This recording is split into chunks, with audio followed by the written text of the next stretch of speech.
Welcome to the Infinite Creative Podcast. My name is Sean, and my brother over here, his name is Fitz. Yeah, well, just in case, I forgot my name. But we're here live, guys. We're here to make another creative podcast for you today. I think today we're going to be talking a lot about how you can grow in your freelance career and how when you do that, you really need to have your whole ship kind of tight or things get out of control. And then how do you have a win-win with a client? And then when something goes bad, how do you push it back to a win-win? And then, at the end of this podcast, I think we'll kind of go over some interesting trends that I think are kind of scary, but also really interesting. Just, it also gives a cool tool for people out there that are creative to use to kind of know trends going forward. So that's what's in this episode. There we go. That was like a really good intro. I really liked it. The only downside, can you move the microphone just a tiny bit back? And then we should be good.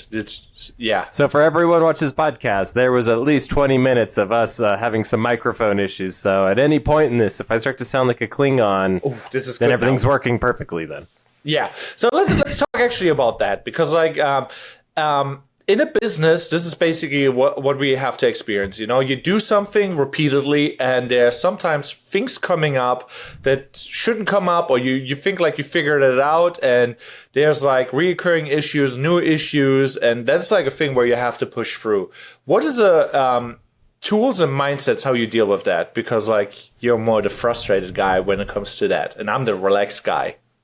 Well, I think you like to play the relaxed guy, but man, I'll tell you guys out there, when stuff hits the fan, you should see how Fitz doesn't become the relaxed guy he likes to play on camera. But yes, it can be frustrating, right? But it's just like you just show back up, right? I think for me, I get frustrated more at tools not working. I think that's the funniest thing is I actually have a really big patience amount for people, clients, other creatives. But when tools start to fail, I used to get real mad. If you think like the grumpiness that you get to see off scene on this podcast is bad, oh my lordy! Back in the day, especially when I was overworked, when I worked at a 9-to-5 job and I was just go, didn't even have time to take a lunch. And then I would get in the morning and the web server wouldn't load. And so I couldn't access any of our files or take any invoices or anything. Oh man, then you would see me just flip out. But yeah, so, I think, it's good to have it's good to always have a voice like yours that's kind of, a lot more loose about this, a lot more like, it's okay. We'll just keep trying. And it's okay if that one sucked, the next one won't suck as bad. So I think it's also just having that approach. So how about you, man? When things go crazy, I know they do. I know you just recently had an equipment thing go bad. How do you react? How do you recover from that? Oh, this is such a good segue. Man, you blew my mind right there. First off, like for everybody who did not know, I had a very busy weekend. I had 2 weddings going on, and I was like very excited, They came out of nowhere, basically weeks heads up, and I'm like, okay, we'll roll now with the punches, and we just make it happen, And basically on the first day before the other wedding, I had like a mechanical failure. So one of my clips basically let the very expensive lens drop. So it's a G Master 72-200. That lens runs you like $2,500, somewhere around about, And I have it in a holster clip that I don't want to name the brands and whatever because they're actually like helping me really with this thing, and they're like, let's send that thing in, let's analyze it, we pay for the lens, and that's some good news right there. So that made me happy. Wow, that's great news. Yeah, so that's what I call customer service, because like I'm like, I could make a YouTube video about it, and I'm just like, and obviously that's not a win-win for everybody because, like, first off, I throw them under the bus. Overall, the product is great, and there's a rare or slim chance that it happens, and it's not like that it would happen to anybody, all the time. So I'm like, I think that would be not fair for the company, I guess, unless I can replicate the issue all the time. Basically, lens fall on the floor. The class is fine. The electronics didn't work, so I couldn't use the lens on the gig anymore. And I'm just like, okay, we still have to shoot photos all night. So I'm like, got to do the photo thing with a different lens. Obviously, didn't faze me. I was a little bit upset, but I'm like fine with it. How would you have reacted, Sean? Well, first on a low paying gig. I don't think he was fine with it, ladies and gentlemen, but I wasn't was. there. Well, he was all smiles and dandelions, I'm sure. But I think it was interesting though. I think there's a really cool note to take in your story there, though, is in a time that we live in, a lot of people like to freak out, right? Everyone wants to go to war against people, right? When something goes wrong against them, I think people now more than ever feel like they have to kind of arm up. And so, yeah, like you said, in that case, you could have just made a really mad video that this brand sucks, don't buy their clips. Clearly it's going to break your product, and you could have gone to war. But I love the idea that you kind of took this moment of peace and was like, well, let me reach out to them. Let me tell them what happened. And that's such great news that they're literally going to replace your lens for you, that they're actually committed repair to cost. a repair cost for it. And so, which is still hundreds of dollars at least, if not $1,000, to Probably. do that.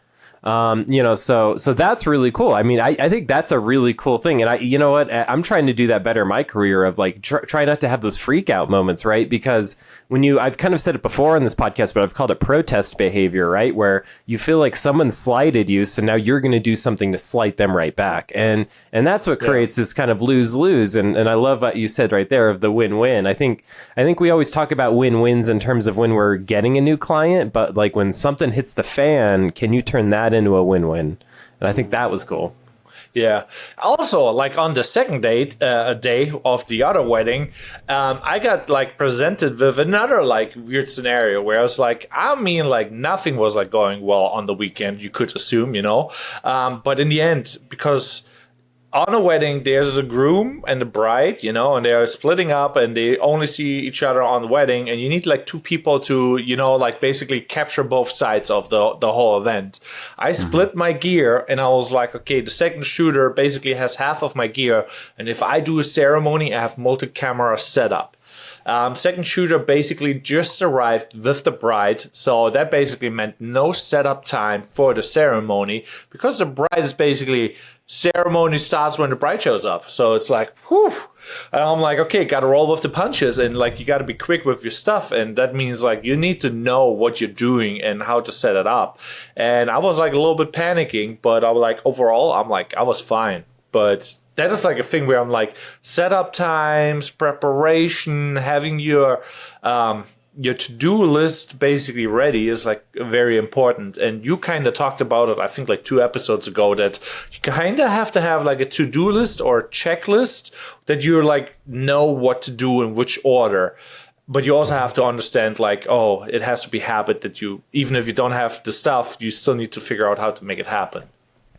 Yeah, 100%. And, just since you talked about a second shooter, another good thing of having a checklist is it just helps you communicate, right? You may know the full checklist, but if you have someone else that day that needs to randomly be as good as you, it's very good to hand them something. Here's the exact checklist. Here's exactly what you need to do.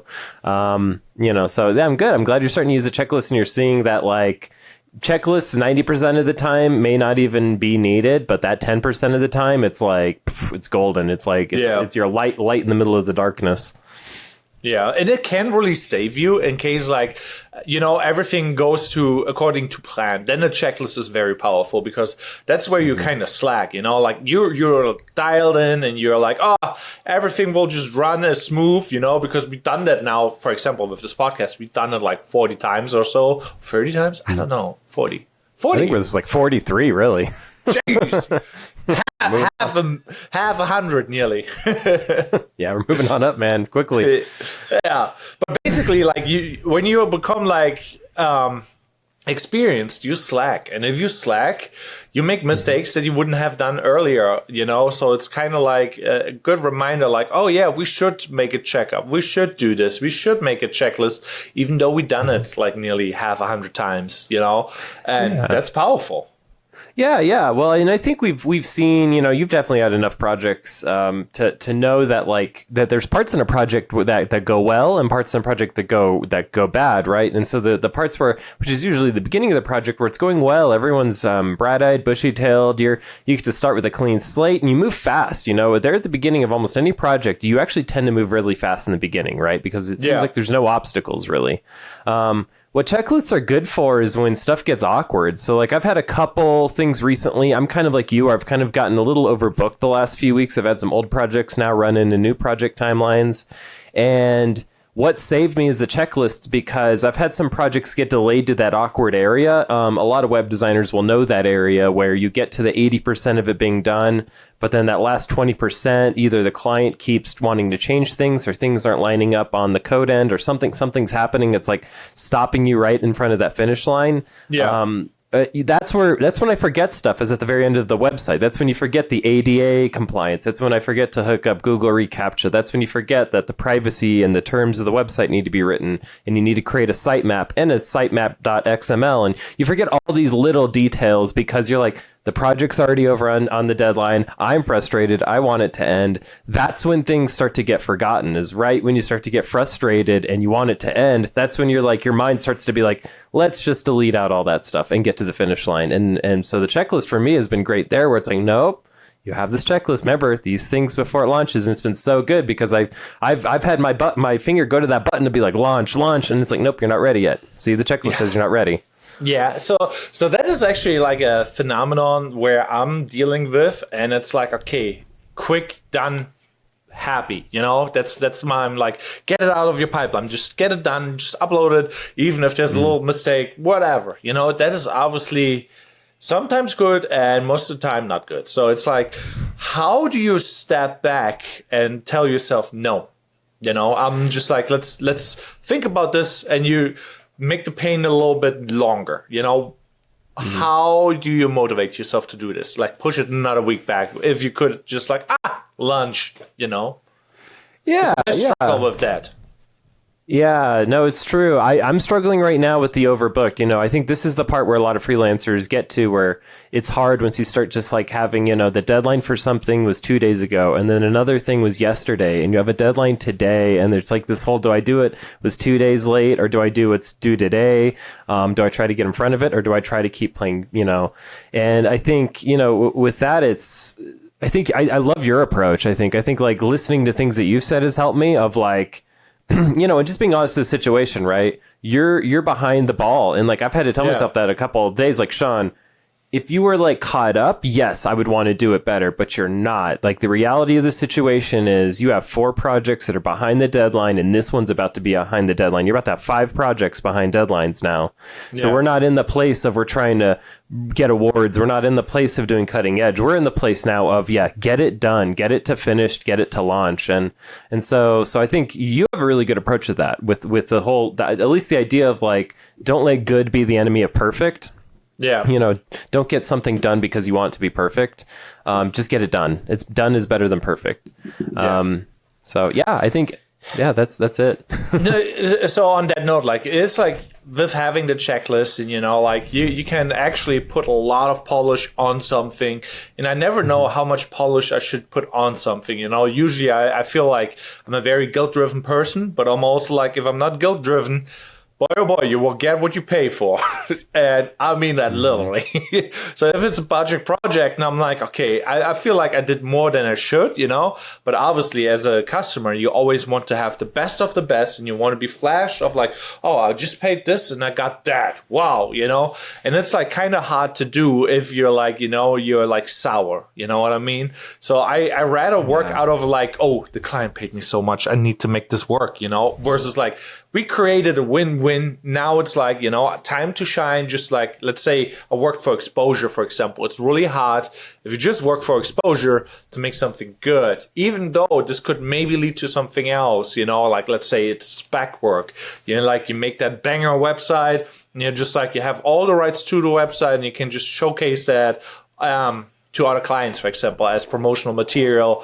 And it's kind of like a win-win, but because it's on your terms, how much work do you put in, and how do you motivate yourself? Well, I think it's, I mean, it's a good point right there, right? Of I think you have to have like your minimum level of quality, obviously. Yeah. I think that's, I look at big businesses, right, where they kind of always talk about there's this minimum level that they're willing to hit, right? And so with pro bono work, that you're donating your time and stuff for exposure, you have to really put that in a budget. That's what I would tell people, is don't let that become a runaway train. So you only have X amount of hours per month that you can donate. And, so maybe it's 5 hours every week that you can be okay with not being paid for. So 20 hours a month, but you have to quantify that. You can definitely get caught in this place where you're just giving out all this work all over the place, and then you're getting so behind on the work you gave out, you're not even able to really capture the stuff you needed for the work, right? There's that risk that you're so behind, you don't even get the testimonials you need from the clients you got free stuff, or you didn't have enough time to make a banger portfolio piece from what you did for them. And so if you get caught in that, you're actually just creating subpar free stuff, and then you're not really able to celebrate the free stuff, and you have no time. So something that I've started to do is no free. That's kind of my newest thing. You get a discount if you're a friend. You never get free. Because if it's free, like you said, there's no guilt. Why would I want to do it? How are you ever going to be a priority on my schedule if it's free? You're just not. It has to be some money. How about the trade services? Because like we're talking win-win, and like let's say you're a farmer, you produce a bunch of eggs, and you want to have, I don't know, from the distiller like a nice whiskey, Mm-hmm. How do you quantify like a win-win situation with trading work or products? Yeah, I mean, yet again, it's just like budgeting it. What's that budget that you're willing to give, right? So if you're just like the farmer giving away his eggs, he'll only give you the eggs that he could give you. He would never give you the eggs that would hurt his business. He'll just give you the extra eggs on top. That's the idea of that, is just like the whiskey distillery is not going to give like an entire huge thing of whiskey. They're just going to give a little bit off the top. So it's the same for you, right? Don't if you're able to have a trade, that's great, but you need to have that budgeted then. You need to be like, I have 20 hours a month, which let's say your hourly rate's like $50, let's say, to keep it easy. So that's, I have $1,000 every month that I can donate to doing something. Yeah. So that's my budget there. So I can get $1,000 in trade, because it could work out for you, right? If you get a guy, like you're in Florida, so if you can get a guy that'll mow your lawn and stuff, if you just update his website once a year or something, and because he has that budget, so it's like, so trade can work, but it has to be contained. I've seen a few people get on this runaway train where they have like 4 or 5 different things, especially in the nonprofit world, because they just want to do good, that they're doing all these things and it's just no money's coming in. And then they're just overwhelmed. They're working double to even get food on their own table. So I would never do free though, even in those cases. Even if it's trade, I would say, I'll give you a steep discount and then we'll do the trade, right? So give me a bottle of whiskey and I'll give you 30% off the logo. So I'll give you half an egg. Yeah, I'll give you half an egg.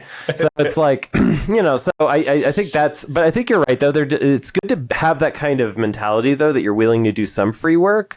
I would tell people, I think some of the creative channels out there, you'll have kind of people that are more experienced and successful saying, don't do any free work, never do free work, never do spec work. Yeah. I would say, I would agree, but like, stay open though. Sometimes there's some wiggle room to get into something really cool if you're willing to be humble at the beginning. Yeah, so that brings me also like to a more experienced level of free work.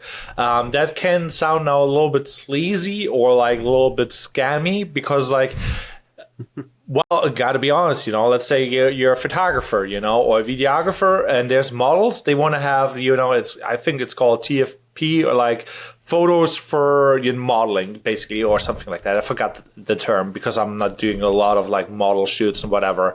But I know how to monetize it. Like let's say you shoot with a model for free, and it's like for the time. It's like the model spends time, you spend time, and you just trade services. But in the end, you could basically be like, sign this form, and it's a release form so that you own all the rights to the footage.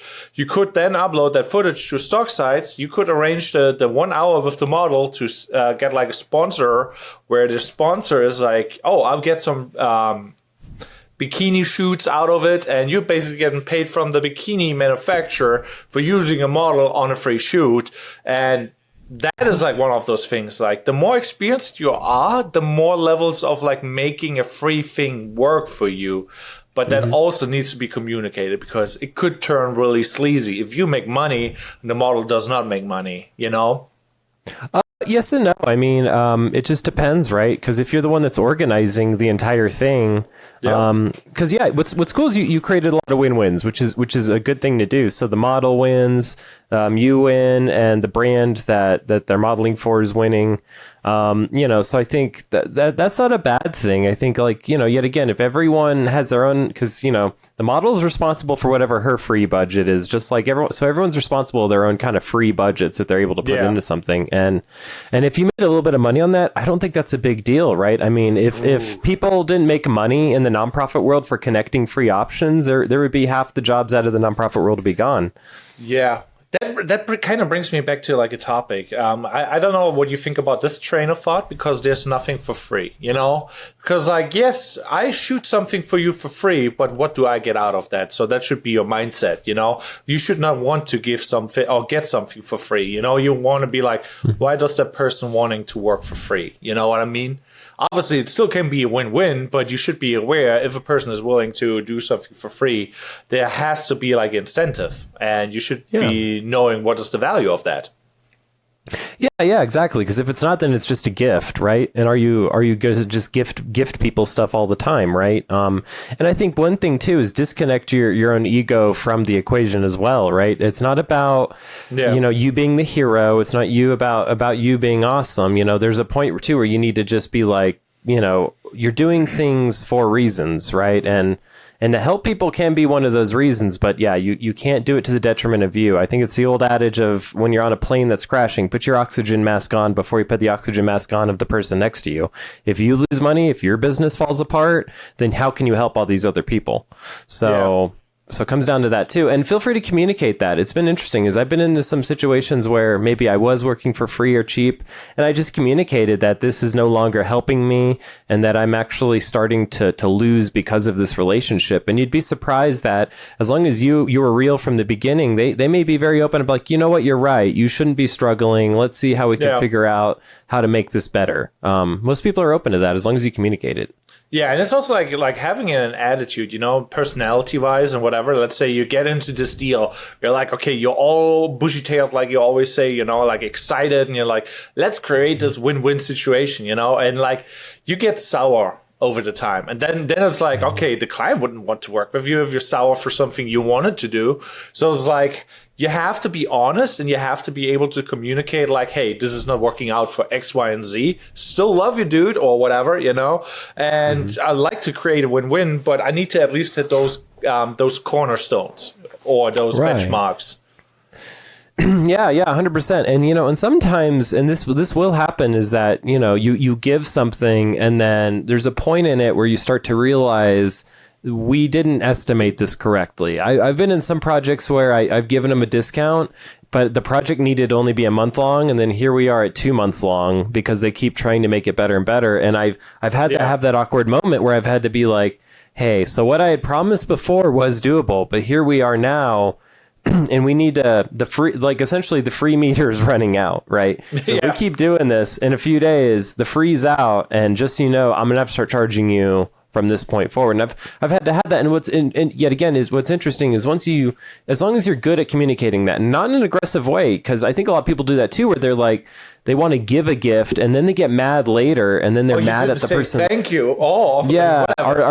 Or you're abusing this, and it's like, they may not even know that. So it's like half the time too, it's like even then just being like really calm about it, and as long as you're communicating, you're calm, and that most people understand that you can't have your business fall apart while you try to help me. And so every time I've done that, they're always like, okay, cool. You know what? These things I was having a problem with, let's just dump those. Let's just get this done. And they kind of get really quickly to your level of like, yeah, what are we doing? I am wasting your time. Let's get this finished. Yeah. I mean, that's very powerful. Communication is like basically everything you need to do in business, because that's how you get the client or meet the client if you have communication skills. Here's me stuttering. But it's like, it's one of those things. Like if you communicate well and you're just like being honest, it's really easy to make connections, friends, and relate. And will help. Yeah, 100%, 100%. And I think it is really about just like creating win-wins and just really promoting growth, right? So what's nice, and I think you found this a couple times too, is is getting people to the place where they want to see you grow. I think that's a really cool place, is when if you can get me to fall in love with your business and be like, hey, I want to see if it's a take this world over. Like, I want to do everything I can to help them. That's where it's perfect. And that's where free work should kind of get you. If you are ever going to do free or discounted work, it should be to getting you a really intense partner that literally wants to help you, right? So the people I've done free work for, the best cases, they'll maybe I'll do free or discounted work, but then they're just going around cheerleading for me. They're telling everyone. They're like, hey, this guy designed my website. This guy designed my website. And before you know it, like, people are just coming in left and right from that one person. So I would say that if you're out there and you don't really have anyone really cheerleading for you, you have to just go out and get all your own work. You don't really have any other clients that are recommending anyone else. That is a good way to get in, is do such a bang up job, be so open to doing free and discounted work for someone who's important and connected, and then try to communicate to them, hey, you have connections that I desperately need. So maybe that's their equity, right? I'll give you discounted stuff, but can you recommend me to your clients? Can you bring me stuff? And I think you'd be surprised. People may be open to do that, and that opens up a whole other world for you. Yeah. And I think like that's like one of the most powerful things, like having those cheerleaders, working with them, but also knowing when you have a cheerleader and when you have like a drama client, because there's like both, like you can be hired by a cheerleader and you can be hired by like a Karen, and you're just like, you thought everything is fine. You thought everything is cool. And if you don't have your ducks in a row, boy, you have the opposite. Yeah, and one thing I would add to that is sometimes your Karens become your best cheerleaders. I've had that happen, which is interesting. Like my ability to handle, because think about this, like nobody ever really wants to work with a Karen, right? So a Karen usually bumps around to contractors where, okay, this guy doesn't want to work with her. Now this guy doesn't want to work with her. Now this guy doesn't want to work with her. And then they land on you. And if you can handle it, whatever that crazy is, if you can somehow handle it and be able to compartmentalize it and move on and get projects done, you're gold now. You're the only person that'll deal with them in the whole town. So even if they fire you, and I've had this happen, they'll come back and be like, you're the only one that'll deal with me. Please stay with me. And so I've had some of my Karens actually become amazing cheerleaders that once I just figured out what their tick was, because people just have ticks. And there's some people that once you can figure it out and get over their tick, you're like, you know what? He's not trying to offend me. This is just his tick. Then you're a good partner going forward. That is also like very powerful, because like talking about this right now, it's like everybody is different. There is no normal. Everybody's just like, they're doing the things they do it.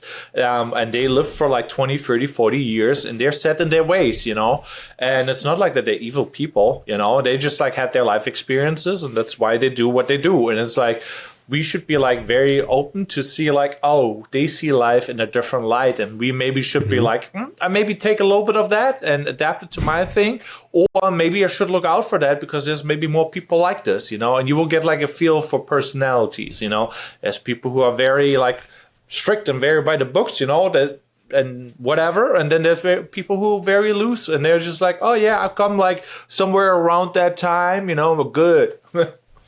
Yeah.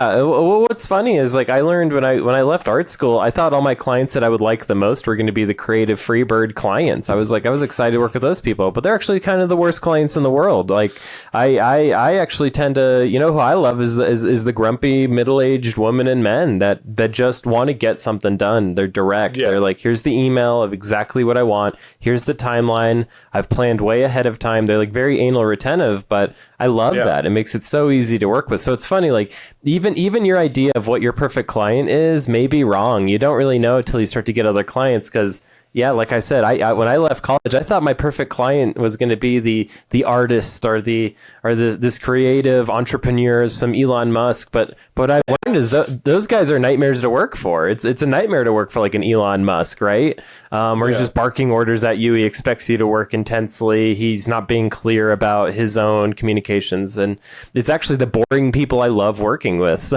it's like you don't really. It's really funny. It's the contrasting, right? Like if you're crazy, you don't need a crazy client. You maybe need the chill client that's just gonna, so it's kind of like relationships. Yeah, exactly. It is very interesting. Yeah, besides that, what moves your world right now, Sean? So to switch topics a little bit, we got Did you say off that move my wallet? Did you say move my wallet? Your world. My world. Okay, move my wallet. I was like, what's moving my wallet? Well, I mean, both is probably the same. moving it towards the trash can. Yeah. So what's moving my world? I'm like you, and I think we can definitely dive into this now. I'm in a growth spot now, a little bit of I think I've had a few cheerleaders now start to blow me up with a few different of their projects. I've had a couple other projects start to blow up, and then I still have kind of some other things that are boiling in the background. And so now I'm in this kind of growth spot of like this month financially is taken care of, next month's taken care of. Like financially, it's getting to that good place again where I'm not terrified that I'm going to fail, but now we're in that growth spot, right? Where I just revealed like a little bit ago, like I'm behind on deadlines. We have stuff coming in. I have stuff that's already been paid for, stuff that still needs to be paid for once it's finished. I'm in that kind of weird spot. So I'm in that place now where I'm trying not to overpromise. I'm trying to, because I also found that out. I think we've talked about this before, is that when you start to miss deadlines, you start to be like, okay, well, I'll get it to you in two hours. I'll get it to you in 30 minutes. And you start to say stuff like that. And then 2 hours comes by. You don't get it done. And then you're emailing them, oh, I'll get it done in 3 minutes or 10 minutes. And then 10 minutes rolls by, still not done. And so you start to get yourself in trouble, right? You start to really, so I'm trying not to do that now. I'm trying to stay quiet. But then if you start to be too quiet, you're that contractor that's disappeared. You're ghosting them now and you're scaring them because now you're not talking to them at all. So I'm playing that weird dance right now with different clients, and some clients I'm just having to just ghost for a little bit. Some clients I'm like trying to work along with. It's hard, man. I'm in this weird. I hate being in this place, to be honest, where I'm in this kind of rapid shooting gallery of like, okay, onto this thing. Oh, now I'm getting called. Oh, sorry that this is late. No, I'll get on that this afternoon. Meanwhile, I'm about to jump on a Zoom. So I'm in that growth spot where it's like, I'm getting excited. I'm getting money. Everything's good. But then on the other end, I'm getting that like, okay, but then it's now 9 o'clock at night and you've worked 14 hours today and you got to go to sleep now. Yeah. And, got to wind down and do everything. That is actually kind of interesting because I'm in the same boat. Like I have a couple of cheerleaders who throw me gigs left and right sometimes, but weddings and stuff like that.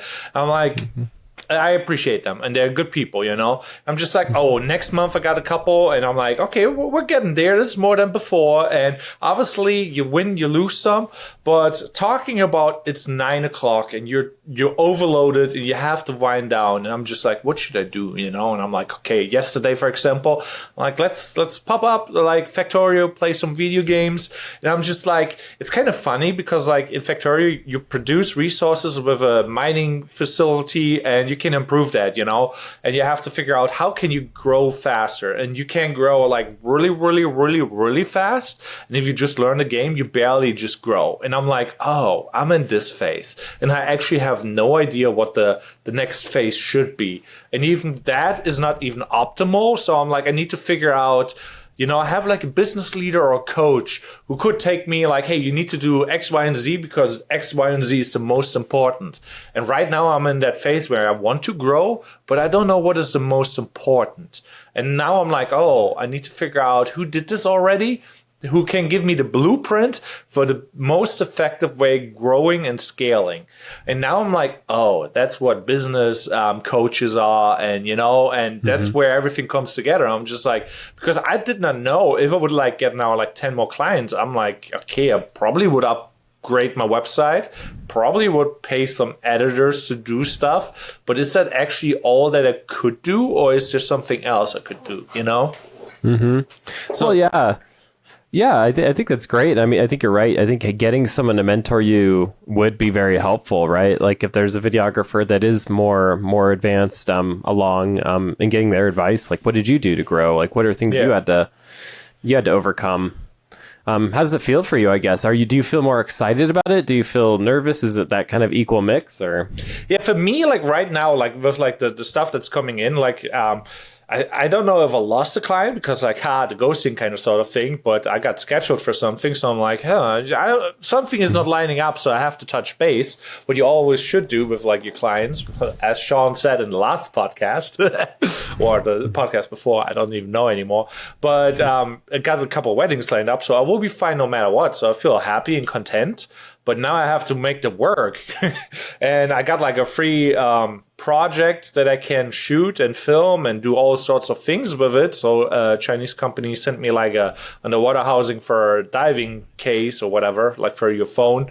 It's like one of those floaty bags. And I'm like, oh yeah, we want a review. And here's a free thing. And I'm like, cool, I can do that in my free time. Now I'm like, I don't know when my free time is. And they're like, is the video ready? I'm like, what do you expect for free?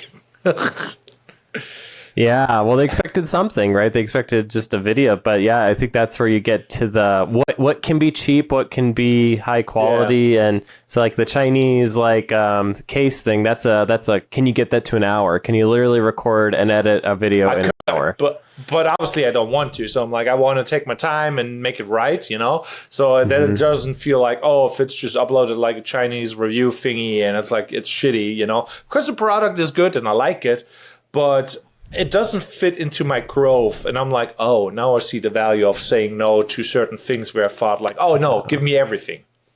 100%, because the dangerous thing is that you don't know what you start to say no to, right? Like, I'm too busy tonight. I won't go to the networking event. I'm too busy. Well, maybe at that networking event, you would have found the client that would have spent 20 times more than any of these clients. But you didn't go because you're too busy making free videos for Chinese companies.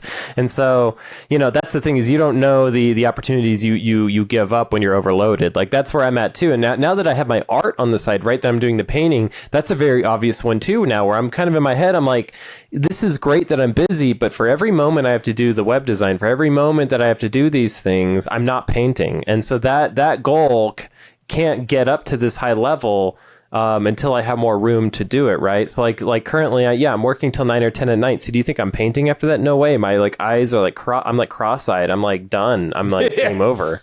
And so so it's understanding that, right? Of like could I do everything? Sure, but then like each of these things is not going to get watered very much every day. It's like you get this pail of water every day, and you can go around to your garden and water each of the plants. But if you have 1 million plants, they're only going to get a few drops each of them.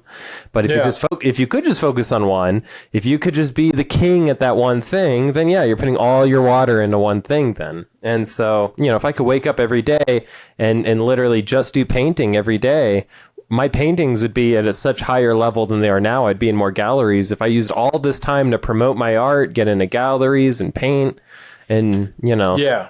Do you know the term speedrunning? For video games. Yeah, you brought it up before. Yeah. Yeah, so speedrunning is basically when you have a video game, you have a mission, a goal, and you want to achieve it in the most effective, fast way possible. And people are timing it like, okay, I can reach the end of the game in 15 hours. And then there's people who are like, oh, I can do it like in 14, 13, 8, 2, 1 hour. And you're like, how do you get to 1 hour? And it's like usually when they break the game and it's like, oh, if you do this and that, it's kind of a bug and you get to the end of the game. Obviously, then you don't play the game as intended, but you will get to the end result. And what is like, in real life could function too in a weird way. If you're like, okay, if I get this loan and I do this X, Y, and Z, I maybe get to that end result faster.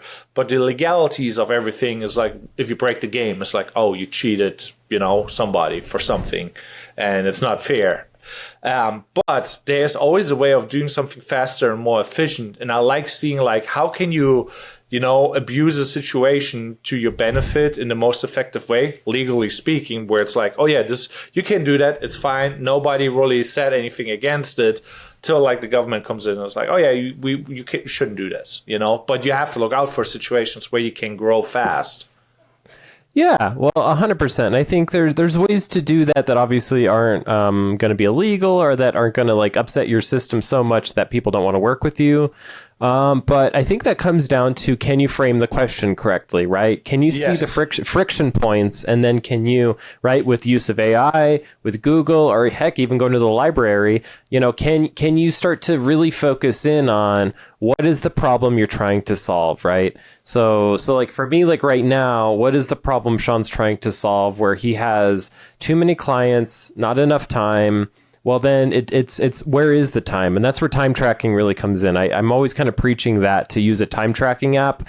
It is really annoying when you haven't done it. If you're a creative out there and you've never done time tracking, I could see why you don't want to do it, because it's another app you have to open. You have to type in what you're doing. You have to press the play button. Once you're done doing it, you have to press the stop button. And it is annoying. But Yeah. oh my God, once you finally do that for a couple of months and you start to look at your own data, you start to see like, holy crap. I'm not only that, but you see like I quoted 20 hours for this project and I spent 40 hours. And those things you just don't know unless you're tracking it. Unless you, there's projects you may think you worked a ton on, but then I do the time tracking app. I'm like, yeah, actually, you only spent 8 hours total on this project. You thought you had spent 40 hours, but you only spent 8 hours. It just seemed like 40 hours, so I think it's that. It's like, so for me, it's like figuring that out. Where are all the time sinks? Like, so for example, I just had a website that got a little delayed, and was interesting is the beginning of it went really fast. It was like, I was so impressed. It was probably the fastest I've ever set up a website at the very beginning. It was like in one day, I made 45%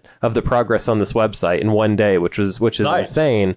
But then why is it now a month behind schedule? What happened then? Well, it's the middle of it. There was delays. And now what I'm doing is I'm using the time tracking as I'm kind of even diving deeper into that middle part, the development part. What slowed down in the development phase? Why did it go from I got most of it done in a day to then it's stuck around for a month?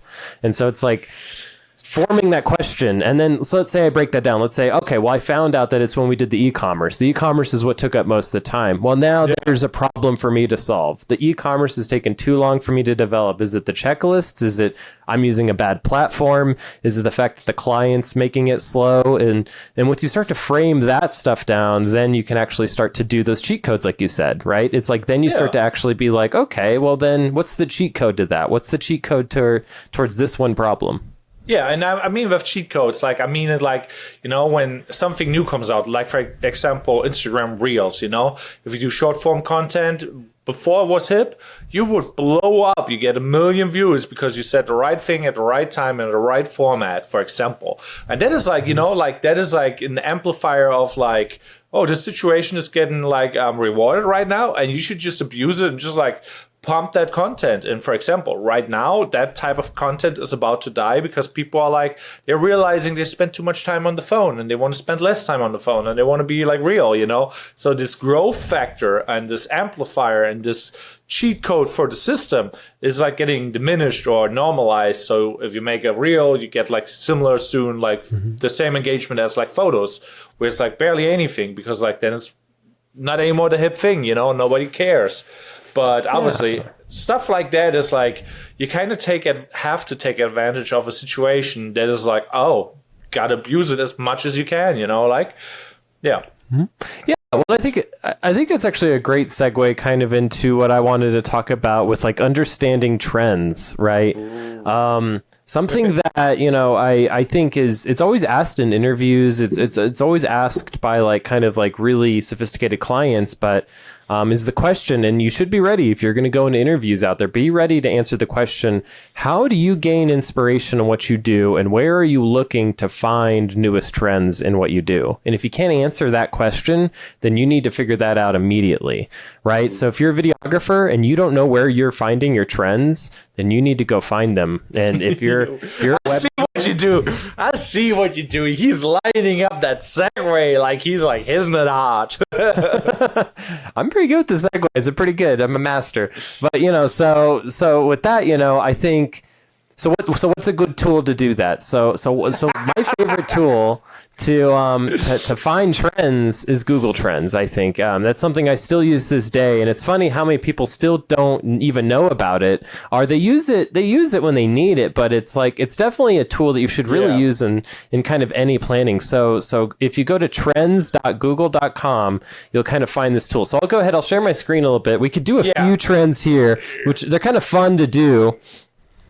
You're talking we're a little bit loud into the mic. A little bit distance is great for our listeners. But can I talk a little bit about Google Trends? Because Trends is like very interesting for many aspects. First off, if you write websites and or like blog posts for websites, you need to know what's trending, what you should focus on. And it feels like kind of like dirty because like most of the time a trend is something that you're not passionate about. And how do you deal with that is like very interesting. Like, should you do trend stuff or should you do what you're passionate about? Well, yeah. I think, I think, we hear trends as creatives and we kind of get grossed out by it, right? Because I think as creatives, we'd like to feel like we're original, that's why we do what we do. And we want to create something new. There was this old terminology that I heard a long time ago that really stuck with me because I'm actually a Leo at heart. So for everyone out there, what is a Leo? A Leo, being a Leo in the astrological calendar, and I feel like I definitely personify this, where I feel like I make the rules, right? That I'm kind of the king of this land, and that like I people kind of really need to bow down to what I think, So I think something cool and creative should happen. Then that's what it's up to them to figure it out, not up to me. But there was one thing that was told to me a long time ago in college where it was like, you need to, what was it? You need to surrender to the world's terms. And when I first heard that, I was like, what does that even mean? Surrender to the world's terms. But it's an interesting thing where it's like, if you fight everything because you're so busy trying to be creative and you're fighting all these trends, like, so AI is a good one. If you're just sitting here like, I'm not going to be part of it. I don't want anything to do with it. I hate AI. If you're sitting there and you're fighting it, you're spending all your energy. You're running up this hill fighting it so much where literally you could be spending that energy to utilize it or change it, but you're fighting it. But it also hurts you. Like on that note, the older you get, the less adaptive you become, and everything is changing all the time. That is just how things are. And like I think like Google Trends, for example, is very powerful because like let's talk about it. If you create art, content, whatever it is, there should be like a ratio of like very general content, very niche content, and like trending content, because you will use the trends to show light of what you do, what is your thing. And if you don't use trends, your growth is very slow. So that's why it's like, first off, you don't want to fall behind of technologies because like everything is changing, and you don't want to jump into NFTs when it's already over, or into like online banking when it's like already way too late. You need to learn about stuff, and you need to be flexible to a certain degree.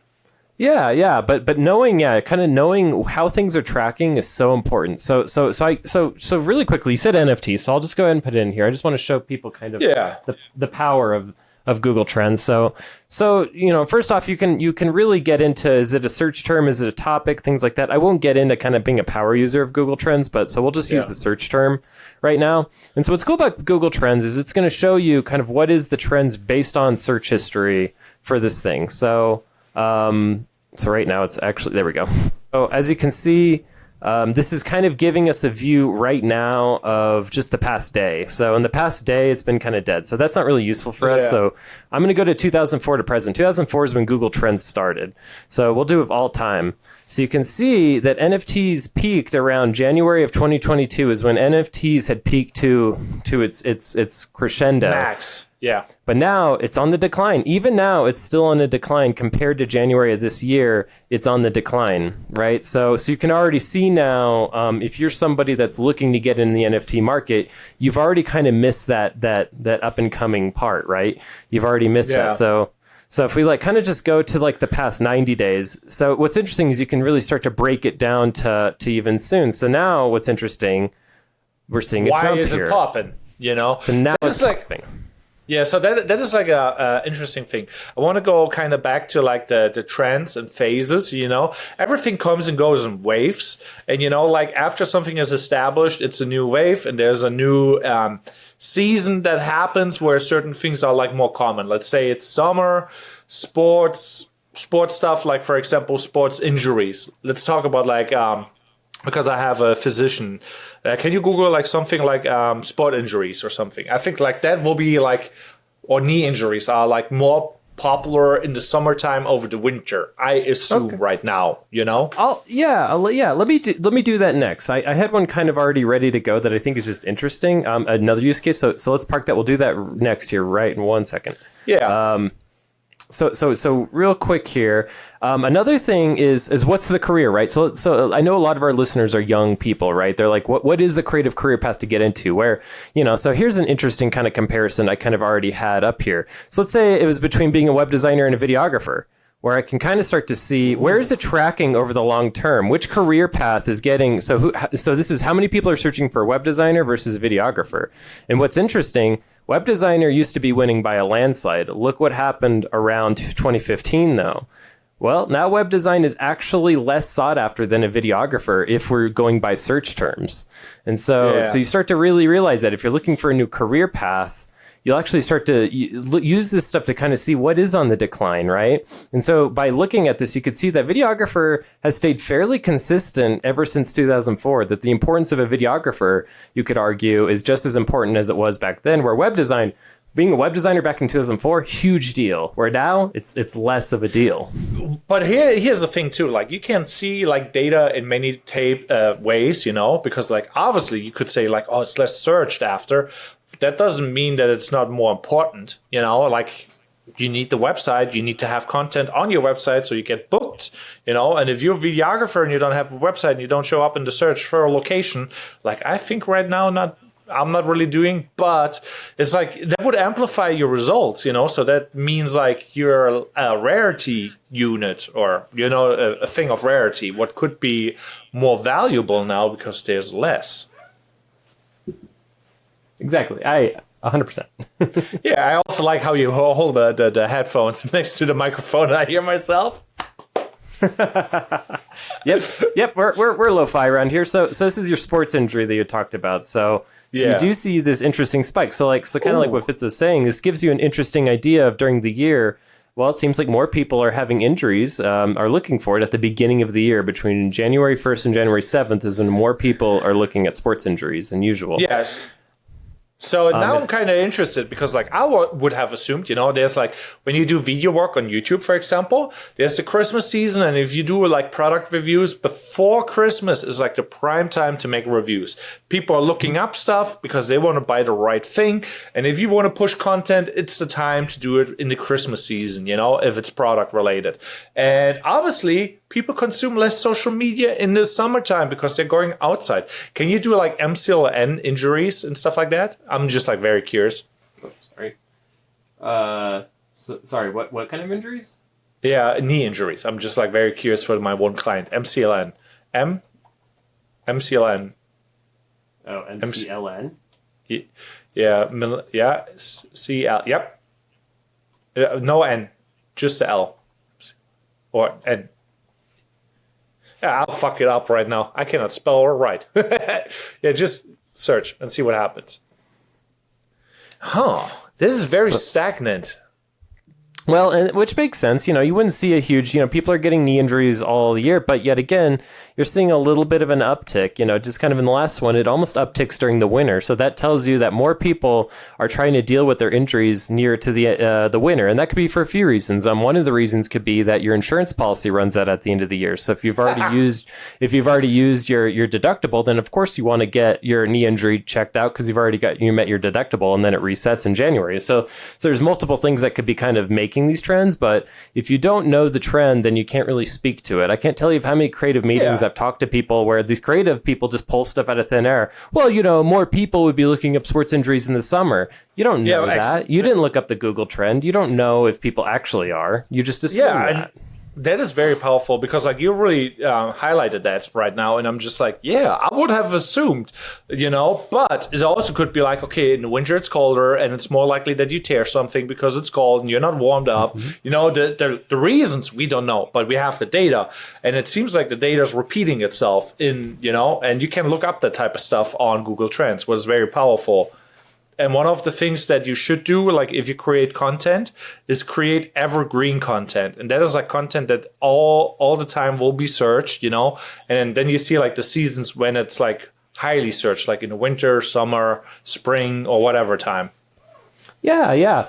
100% agree. So so here's ChatGPT, for example, for the last 12 months. So it's very interesting to see that it's on the incline, but then it's starting to predict that it's actually going to start to do its decline here soon. That's what kind of this ... is meaning, is that right now it's tracking like it's actually about to have its first decline. But you can just see here what's cool about the trends. It really just shows like how quickly these things pop up, right? Like so the ChatGPT really has only popped up here in this last December, and it's still tracking upward. And what's cool is if you start to look, yet again, I'm a new person. I'm new to the field. What's everyone using, right? So let's go ahead and go in here, and I'll put in Midjourney really quickly just to see what they compare.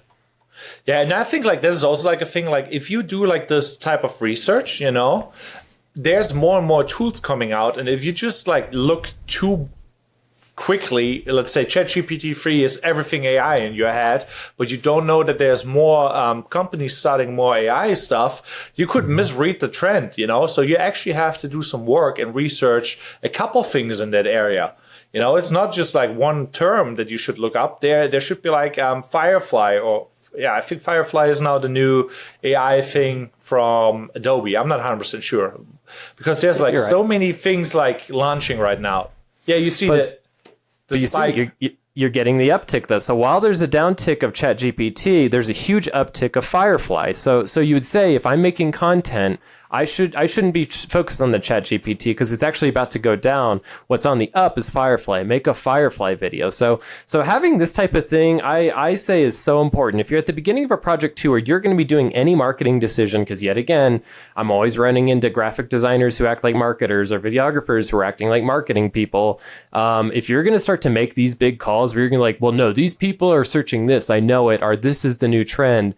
Go to Google Trends, get your research, take some screenshots to prove it. Because that's another thing too, is people may not believe you until you actually have the graphs in front of them. But stuff like this, understanding trends is such a huge deal. Something that I need to do more, but I think like, what's good about our podcast is that we haven't been afraid of the trends, right? We really try to lean into them. So on that note though, like those trends, they're like, obviously you can see predictions and it's like a stock market, but you have to just do the thing, this is data that is in hindsight, like you have no really like certainty, like let's say you see the trend, it's going in this direction, but you should kind of stick with like what you think your intention is, and should not change everything for a trend, because like obviously if it's working, lean into it, but it can help adjust. Well, 100%. I think I forgot what you've called it. What's the term that you say when you stare at the numbers too much of analytics? It was like number fatigue or something. I forgot what you called it. You had a name for it.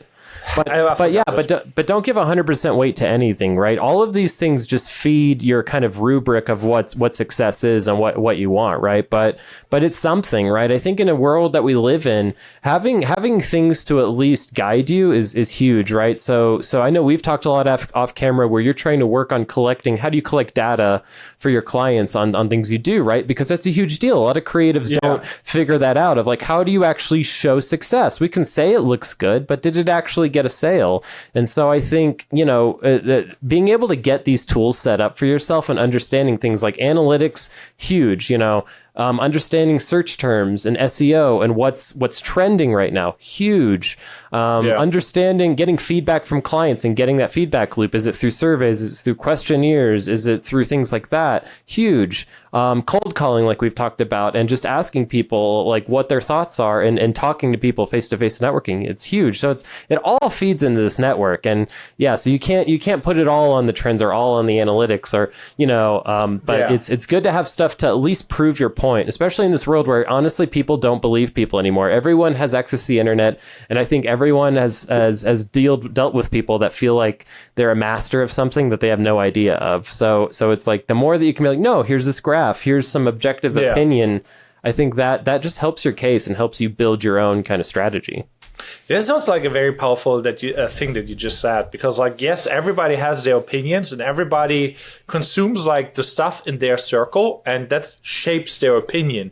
But you don't know like the external view and how rare you are, or if you are rare, or if you're just like the mainstream person, because you could think you are, but you maybe not, you know. I run into that where I'm like, okay, I think if I like it, everybody likes it. But obviously, no, that's not the case, you know. Like I like a certain type of movie where there's a lot of action, you know, and some people like those really slow movies, and I'm like, I can't get the hang of it, you know. I'm just like, this is too slow, the build up takes too long, you know. I don't like that story, it's not engaging enough. I like more drama, you know. And you kind of have to be self-aware of like, you don't know everything and you also don't relate to everything, you know. And there's different markets out there. You maybe just like a tiny bubble where other markets are a big bubble, where I'm like, I'm into metal and alternative stuff. And then there's like hip hop, you know, that bubble is giant, you know, and I would not assume it is that big.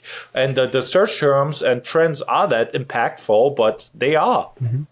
Yeah. And I think it comes down to realizing you're not the target audience all of the time. Some of us maybe are designing or making videos or doing whatever for something we're personally passionate for. And for you people, that's great because you kind of are the demographic. But a lot of us, if you're making a video for a lawyer, you're probably not their client, So that's the thing, too, that I'll get in arguments with creative people about where they're like, I just don't really like that. I'm like, yeah, but you're not really the client. You're not really the audience, right? What does the audience like? I've made plenty of brandings out there that wouldn't be for me, right? I've made some like girl makeup company. I used to work for a female makeup company for 3 years doing their freelance stuff. And so it was lots of seafoam greens and gold and women looking beautiful and all these clean, beautiful.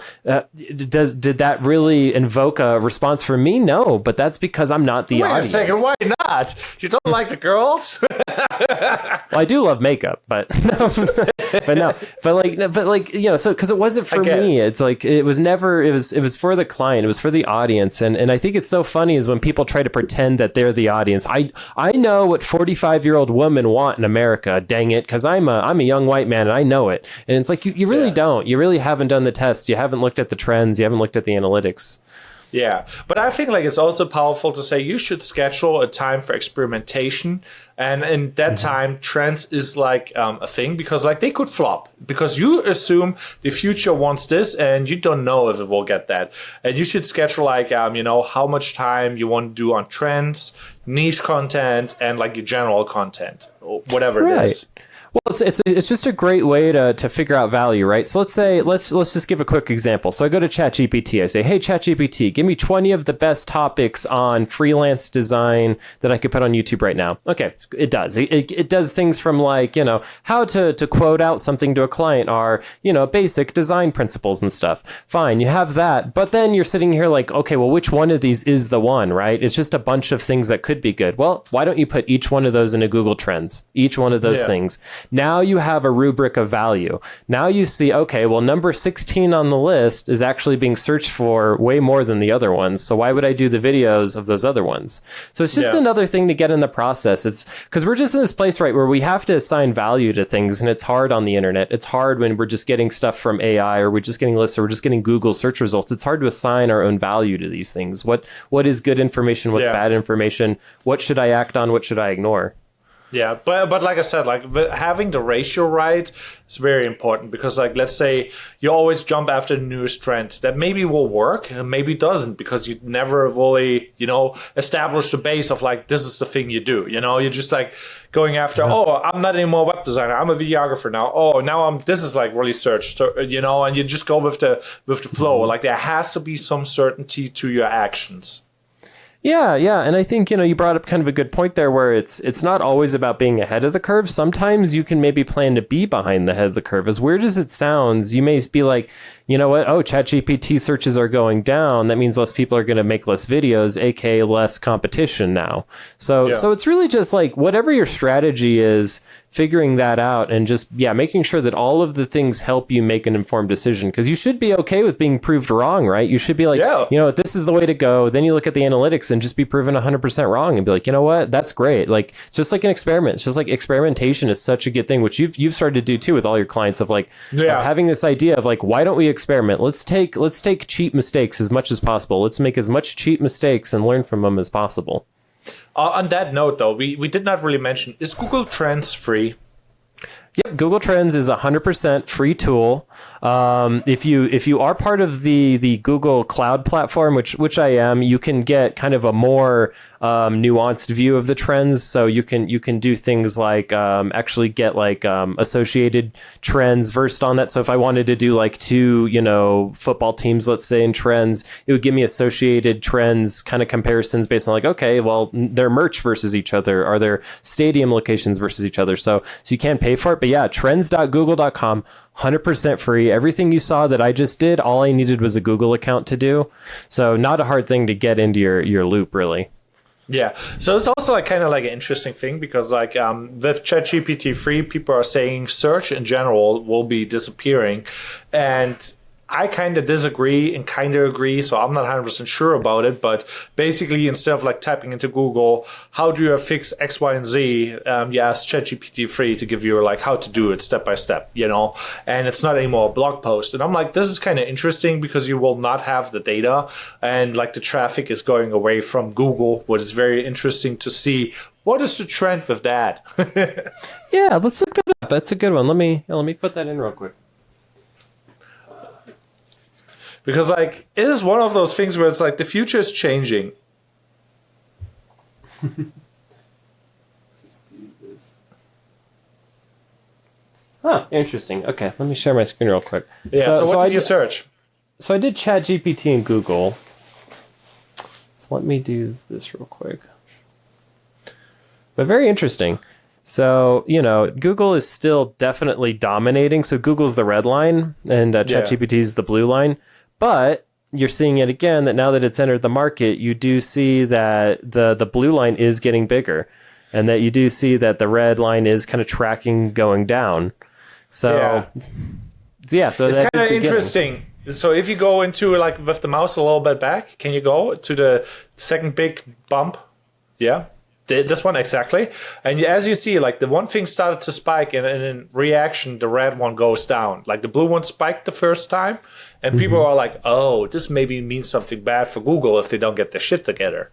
And that now you can kind of be like, oh, does it affect the stock market? Yada, yada, yada. Like everything is obviously priced into the stock market, but it's like really interesting to see how everything is like coexisting and reacting to each other. Yeah, so let's look at something else too, because one thing that happened at the beginning of this kind of AI thing is Bing was one of the first people to announce that they're going to put their AI in. So I actually want to see something. Is there going to be a spike here of Bing at the same time?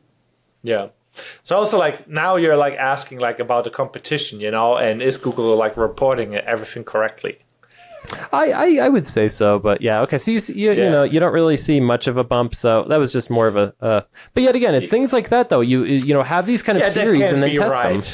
That can't be right. So I heard a lot about Bing, and it did not even make any spikes, and everybody was like, "Oh yeah, Google," So this is not where I'm like, I'll kind of get like a. Well, let's see. Let's take out Google. Let's see. So yeah, you do see the spike though. See, it did spike. It did go up. It was down here, and now it's clearly up here. So it did see a bump, but comparatively to Google, it's not really very much of anything. And and I didn't really show a lot of these, but you can do it based on categories as well. So these are kind of cool to do. You can do web search versus Google Shopping versus a YouTube search. So for you YouTubers out there, it's nice you can actually track this just to Google. So we could see how much, so in Google, in YouTube, I should say. So in YouTube land, you could see that it shot up to a high level on YouTube mentions around that time. You see, that's what I meant. Like, I'm like in that bubble. I'm just like, wait a minute. In my circle, it was big. And I'm like, then I saw the general graph and I'm like, oh yeah, makes sense now. Yeah, so it's cool though. It's a cool thing. Don't get lost too much in the weeds on it. I would always say, just like analytics, don't get too lost in the weeds on analytics, but get in your process. Why not have that be part of the checklist? Why not when you launch something, check on it and see how it's done? That's something that I've started to do. Right? Is get things like this, output reports, take screenshots of things, and be able to prove now to people that like there is progress, there is things happening, there is a reason we do the things we do. And so so to get back to that, trends, man, follow them, try to figure them out.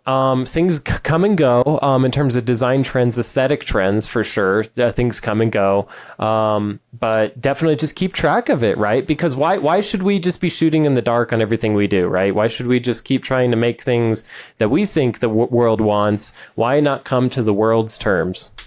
Yeah, to a certain degree, but you also got to stay true to yourself. And I think like this was now a good hour of like us podcasting. Sean, it was a pleasure. It was a pleasure. We were true to ourselves. Thank you, everybody out there. Like, subscribe, follow, hit the bells, do all the things. Send us monies, buy mugs, send us an email. You see the trend. We're uploading every week, so see you on another one. Bye.